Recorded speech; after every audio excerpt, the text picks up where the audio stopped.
La revue des titres à la une des quotidiens sénégalais parus ce matin que nous ouvrons avec Libération qui fait mention des actions de la DIC dans le cadre de l'exécution des ordres de conduite émis par le parquet général dans l'affaire de malversation entre autres faits liés à une association de malfaiteurs de corruption reprochée à l'ancien ministre Ismaïla Madior Fall annonce l'arrestation du DG de la société TCS présenté comme étant le présumé corrupteur de l'ancien chef du département de la justice. Le ministère dont l'ancien directeur des constructions a été également arrêté. Les accusateurs de Ismaïla Madior Fall tombent renchéris. L'observateur qui indique à ce propos que déféré hier vendredi devant le procureur du tribunal de Pikine-Guédiawaye, le DG de TCS et l'ex-directeur des constructions du ministère de la Justice ont bénéficié d'un retour de parquet. Un signal fort pour l'ancien ministre de la Justice, en l'occurrence le professeur Ismaïla Madior Fall qui risque la prison, avance le quotidien du groupe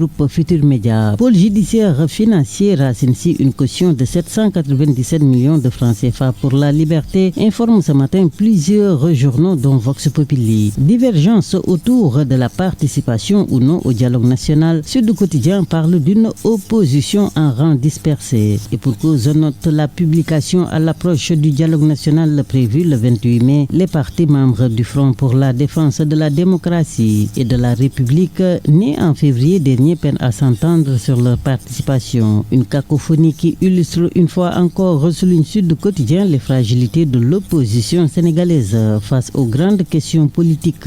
Appel de Diomaye le 28 mai, le dialogue qui divise barre à sa une enquête. Barthe les pieds dans le plat du dialogue. Wolf Quotidien évoque ainsi le link entre l'activité et le lancement de Barthélemy 2029 le 28 mai. Soutien public à Azoura Fall, la paire accuse Sonko d'être le sponsor leader des insulteurs du PASTEF, relate ce matin L'Info et les Échos. La Tribune sur un tout autre registre se fait l'écho des déclarations de Jamra sur la criminalisation de l'homosexualité. Pendant ce temps, le Premier ministre Ousmane Sonko à Ouagadougou réaffirme le soutien du Sénégal au Burkina dans la lutte contre le terrorisme au Sahel. Sport au foot, Ligue 1, 24e journée ce week-end. Jaraaf US Gorée, duel pour le fauteuil. Titre record.